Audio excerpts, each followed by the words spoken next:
Before we jump into today's discussion, please take a moment to hit that like button, subscribe to the channel, and help me reach that 10,000 subscriber milestone. I genuinely appreciate every single one of you who has been rocking with me so far and supporting the content as it grows. Don't forget to turn on that notification bell so you get alerts every time I upload new videos. Now, with that said, we have to address something that has been unfolding online in real time. And honestly, the more you look at it, the more layers there are to unpack. Today, we need to talk about Claressa Shields and Papoose, and specifically the public behavior that has unfolded this week surrounding Rihanna, social media clout, strategic posting, and what honestly feels like a calculated attempt at elevation through association. Let's begin with the Papoose side of this situation, because his part in this narrative actually starts months before Rihanna ever typed a word. Papoose effectively disappeared from social media after that situation involving 50 Cent, where 50 publicly threw shots at both him and Claressa. What's interesting about that period is that Papoose had been extremely vocal in his online presence for years, especially during his marriage to Remy Ma, consistently presenting himself as the devoted husband, the embodiment of Black love, and a figure who leveraged public perception as part of his branding. However, when 50 Cent came at him, the entire energy shifted. Papoose went completely MIA. No cryptic posts, no meaningful rebuttal, not even a passive-aggressive story. He vanished. Then, a short while later, he briefly resurfaced when there were suspicions that 50 thought a song Papoose recorded back in December might have been a diss track.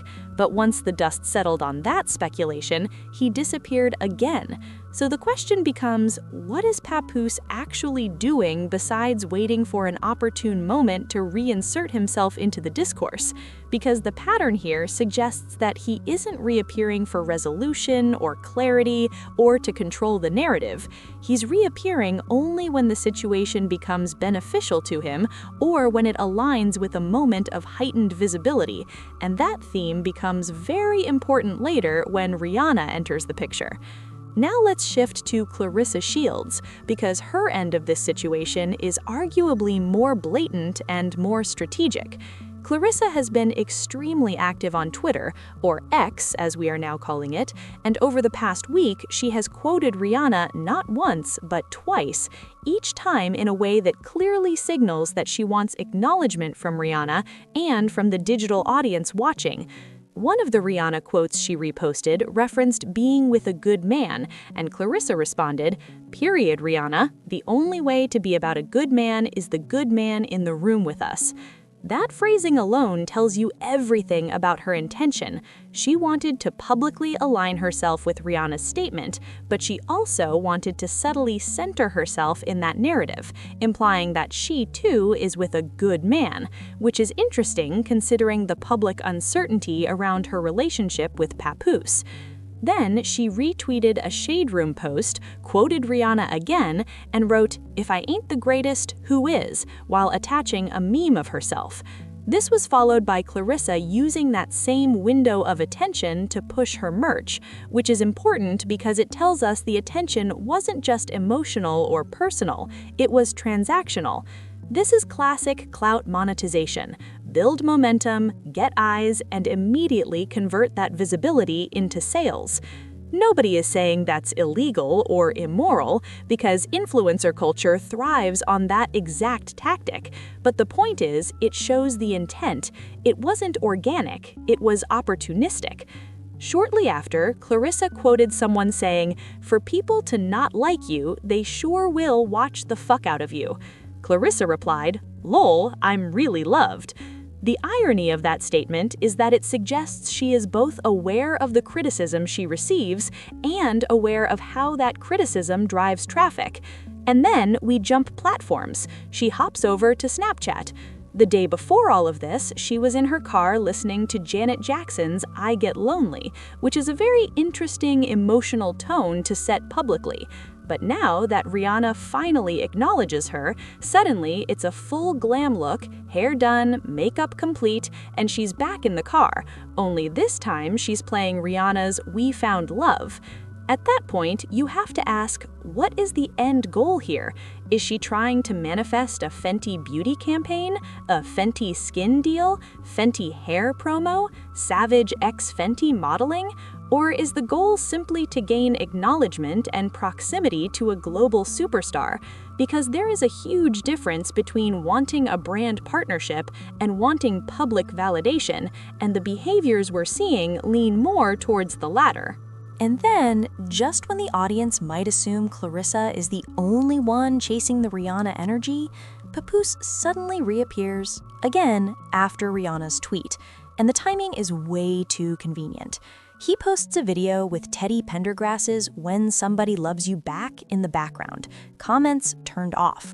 That alone is telling. If you believe in your narrative, if you believe in your love story, and if you believe your relationship is worth publicly putting on display, why disable the comments? Why restrict the public reaction if the reaction is supposed to be positive? That signals insecurity, or at least an awareness that the public might not buy what you're trying to sell. Then it gets even more explicit.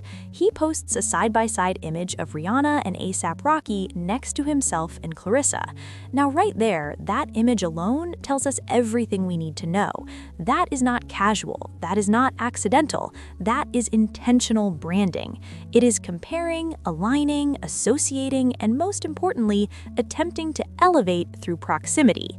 And this is where history matters, because this is exactly the same narrative strategy Papoose used during his time with Remy Ma. The power couple branding, the black love branding, the public unity messaging, the visible devotion, the poetic captions, the speeches, the performance of loyalty. That was Papoose's brand when Remy was involved, and at that time it was viewed as authentic because it was built slowly and without a celebrity catalyst.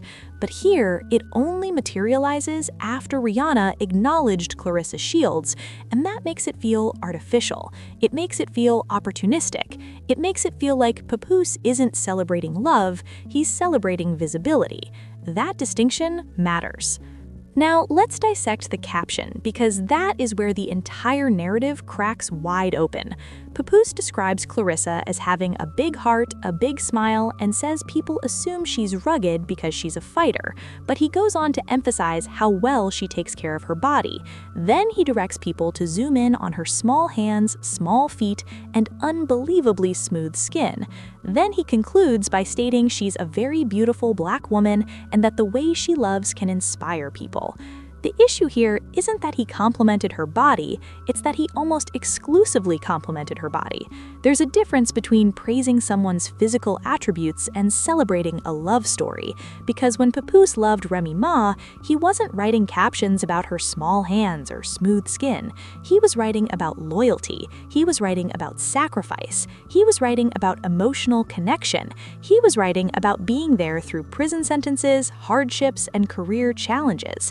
He was writing about partnership, not cosmetics.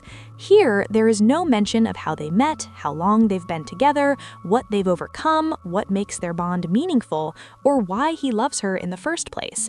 Everything about the caption centers Claressa as a commodity rather than a partner. And then Claressa reposts it and adds, "Peace to Rihanna and Rocky. Wow, family life looks great on them." Now that line is extremely telling. Rihanna and A$AP Rocky were millionaires long before they had children. They were already famous. They already had stability. They already had success. Life already looked great. So what exactly is Claressa implying? Is she saying family life looks great because of the fame? Is she correlating the celebrity status with fulfillment? Is she projecting? Or is it subtle shade? Because it could be read multiple ways, and the fact that it is ambiguous makes it even more interesting. What's fascinating here is that nothing about Rihanna's original tweet framed Claressa Shields and Papoose as a power couple. Rihanna was talking about A$AP Rocky, how deeply she feels about him, and how gone she is for her own partner. That was the context. Rihanna wasn't comparing relationships. She wasn't highlighting couple goals. She wasn't throwing out endorsements. She was literally speaking about her personal romantic experience. But instead of receiving Rihanna's tweet as an isolated personal reflection, Claressa and Papoose treated it as a cosign for their relationship. They treated it like Rihanna had placed them on the same pedestal as herself and Rocky. And that is where the extreme leap happens, because a mention is not the same as a validation, acknowledgement is not the same as endorsement, and public attention is not the same as public approval. This is why the entire thing reads as performative. If this was about love, we would have seen this same level of public softness and affection months ago. If this was about authenticity, the narrative wouldn't have needed Rihanna to ignite it. If this was about devotion, it wouldn't look like a PR rollout. What's even more interesting is that Rihanna follows Remy Ma, not Papoose, not Claressa. That detail alone shifts the dynamic. It shows Rihanna is aware of who's who, but she chose who she wanted to follow long before any of this unfolded. That tells you something. However, the story begins in an unexpected moment of tension involving Papoose and 50 Cent. After 50 Cent threw some public shots, Papoose seemingly evaporated from the online space. For someone who is ordinarily not shy about posting or participating in culture, his sudden disappearance was dramatic. He didn't clap back, didn't defend himself, didn't clarify, and didn't even show symbolic presence on social media. It was as if the moment 50 Cent applied pressure, Papoose pulled the eject button and vanished into the digital night. And it wasn't just a simple break. The break came after allegations and rumors were already swirling in the air, making the silence feel heavier than if he had simply logged off for no reason. During this period, 50 Cent also made posts referencing Claressa Shields, which added another layer to the narrative. And yet, interestingly, Papoose did not emerge to acknowledge, address, defend, or even shade anything connected to Claressa Shields during that time. The absence spoke loudly. It created the impression that either he did not want to engage or he did not feel he needed to, both possibilities making viewers wonder what was happening behind the scenes. But what made everything stranger was the fact that Papoose resurfaced only briefly, and only when there appeared to be potential clout on the horizon. Because when he thought that 50 Cent believed a song he recorded back in December was a diss track, suddenly Papoose materialized for a moment, not to clarify the 50 Cent situation, not to comment on Claressa Shields, but seemingly to posture within music relevance. That brief reappearance was fleeting. It felt experimental, almost testing the waters to see whether the public perception had shifted. And as quickly as he emerged, he disappeared again. That was phase 1 of the story, the vanishing act. While Papoose was doing his disappearing and reappearing routine, Claressa Shields was moving very differently. Claressa is not someone who appears afraid of social media or public attention. Quite the opposite. She leaned into the platforms, leaned into engagement, and leaned into visibility. But what made the situation noteworthy is how often that visibility seemed attached to Rihanna. Claressa Shields quoted Rihanna twice on Twitter X, seemingly seeking attention, acknowledgement, or validation from the superstar billionaire. In one instance, she quoted Rihanna's tweet about the type of gone she is over A$AP Rocky, and Claressa Shields responded, "Period, Rihanna. Only way to be about a good man is the good man in the room with us." It read like someone volunteering a comparison no one asked for, attempting to align her situation with Rihanna and Rocky's. And then, Claressa Shields retweeted the Shade Room's coverage of Rihanna's tweet, quoting Rihanna again and adding, "If I ain't the greatest, who is?" along with a meme of herself. Instead of letting Rihanna's tweet exist in its context, Claressa Shields repeatedly turned it into self-marketing. Her moves did not stop there. Claressa Shields also plugged her Versus Everybody t-shirts as a direct extension of the viral Rihanna moment. The positioning was strategic. Step 1, attach yourself to Rihanna through social posting. Step 2, use that attention spike to push product. Many celebrities do this, but the eagerness and frequency made it obvious. Then she quoted another person's comment saying, "For people to not like you, they sure will watch the F out of you," to which Claressa responded with, "Lol, I'm really loved." These were all attempts to reframe public attention as support, regardless whether the attention was critical, curious, or chaotic. And then came another layer of performative correlation. Hop hopped on Snapchat, or as many call it, the Snappity Chat, where she was seen in her car listening to Janet Jackson's "I Get Lonely."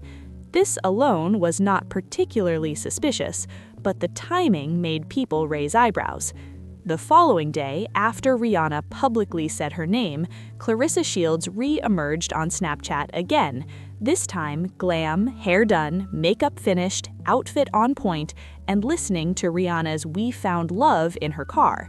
It was almost cinematic, as if this was the soundtrack to a transformation moment. But it also raised a question. Was this about receiving acknowledgement from Rihanna, or was this a moment to attempt to push proximity to a superstar?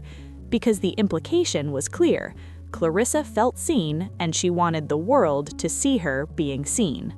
However, the bigger question remained. Was she going to receive anything beyond acknowledgement? Was this going to lead to Fenty Beauty, Fenty Skin, Savage X Fenty, Fenty Hair, a brand collab? Or was the dopamine hit simply from the fact that a billionaire cultural icon typed her name into the internet? That question lingered, unresolved. The moment Rihanna tweeted Claressa Shields' name was the moment the narrative shifted. For Claressa, it was a validation. For her fanbase, it was a shock. For the public, it was mildly amusing but not deeply meaningful. But for Papoose, it was a portal, because after weeks of silence, hesitation, and avoidance of anything connected to Claressa or 50 Cent, Papoose suddenly popped back onto Instagram like the entrance of a character whose storyline had been paused until the right plot device reactivated him. His return was strategic and telling. He posted a side-by-side photo collage of Rihanna and Rocky on one side and himself alongside Claressa Shields on the other. Not only that, but he used Teddy Pendergrass's classic "When Somebody Loves You Back" as the audio backing. And to add another layer, he turned the comments off. In social media culture, turning off comments is its own form of communication. It says, "I want to broadcast a message, but I don't want public accountability, critique, interpretation, or discourse." That decision alone signaled sensitivity, fragility, or a desire to control narrative rather than interact with it. And that is when the eyebrows collectively rose, because the question became, why resurface now? Why this post? Why this comparison? And why project a couple's aesthetic after refusing to publicly address the rumored entanglement until Rihanna provided cultural validation? The caption Papoose wrote was odd. He began by describing Claressa Shields as someone with a big heart and always wearing a big smile. He then described how people assume she's rugged due to her role as a fighter, but then shifted into a very detailed examination of her physical features, noting her small hands, small feet, and incredibly smooth skin. He raved about her body and physical attributes before concluding that she is a very beautiful Black woman who can inspire others through the way she loves. What was missing, glaringly missing, was any expression of his love for her. There was no romantic recollection, no emotional depth, no relational context, no explanation of their dynamic, no acknowledgement of how long they've been involved, no baseline clarity about their connection. Instead, the entire post read like a man attempting to showcase a woman's physical attributes in order to prove to the audience that she is worthy of attention, not that he loves her. It was telling because, in the past, Papoose wrote dissertations about Remy Ma. He did it unprovoked, without a celebrity mention, without an anniversary, without external attention, and without pressure. He posted her with passion and devotion because it was internal motivation. With Claressa, the motivation appeared external. It appeared reactive. It appeared performative. Claressa Shields immediately responded to Papoose's post by tagging Rihanna and Rocky and writing, "Peace to Rihanna and Rocky. Wow, family life looks great on them." The wording was peculiar. "Family life looks great on them" implied that life did not already look great when they were multimillionaire, globally adored celebrities prior to having children. It created a hierarchy where family was the upgrade rather than the fame and success that preceded it. But what was made this stranger was the implied suggestion that Claressa and Papoose saw themselves being aligned with Rihanna and A$AP Rocky. It's as if they interpreted Rihanna's tweet not as Rihanna speaking about Rocky, but as Rihanna co-signing their relationship, which she did not. Rihanna's tweet was not about validating Claressa's situation. It was Rihanna expressing how deeply she felt about her man. Claressa and Papoose reworked the message into a manufactured comparison. It was a stretch, and audiences noticed the stretch. The interpretation problem is at the core of this situation. Rihanna was talking about the type of emotional gone she is over Rocky, not crowning Claressa and Papoose as a power couple. But Claressa and Papoose converted it into a couple's goals moment, using Rihanna's cultural weight to try and level themselves up within a hierarchy they were not placed in by the public. This wasn't about black love discourse or power couple discourse. It was about validation, alignment, and proximity to celebrity. And when proximity replaces authenticity, things start looking like brand campaigns rather than relationships. People began asking, if Papoose had this level of admiration for Claressa Shields, why didn't he show any of it when 50 Cent made comments? Why didn't he show any of it before Rihanna entered the chat? Why was he absent until celebrity validation made the situation feel marketable? Why was the first true public gesture centered around cosign culture rather than relational substance? And now let's talk about Papoose's brand, because for years, his brand has been built on being the devoted husband, the stand-up man, the poetic partner, the embodiment of public loyalty. But what we're seeing now suggests the brand itself was either more performance than substance or hinged specifically on Remy Ma, because the energy is not the same, the writing is not the same, the devotion is not the same, and the authenticity is not there. And this circles back to visibility. Papoose loves public love, but only when it serves him. He loves public validation, but only when the audience approves. He loves being seen as loyal, but only within narratives that elevate his image. When 50 Cent entered the picture and threatened the narrative, Papoose vanished. When Rihanna entered and elevated the narrative, Papoose reappeared. That pattern is not coincidence, it is strategy. So at the end of the day, this entire sequence of events feels like an attempt to leverage Rihanna's name to create a power couple storyline that has not been earned organically. It feels less like love and more like marketing. It feels less like partnership and more like positioning. It feels less like affection and more like social climbing. And none of this would even matter if the audience was supposed to take it as a joke, but that's not how it's being presented. It's being packaged as a serious romantic narrative, as an inspirational couple dynamic, and as a parallel to one of the most culturally relevant celebrity couples of our time. So let me know what you think in the comments, because this whole situation is extremely bizarre to me. You disappeared during the 50 Cent situation. You disappeared when the narrative was unfavorable. But the moment Rihanna says Claressa's name one time, suddenly you're back on the internet acting like your relationship is on a pedestal worthy of global comparison. I just cannot take it seriously. That's it for this video, y'all. Don't forget to like, comment, and subscribe. Hit that notification bell so you get alerts every time I drop new content. Thank you for watching, and I'll talk to you all again very soon.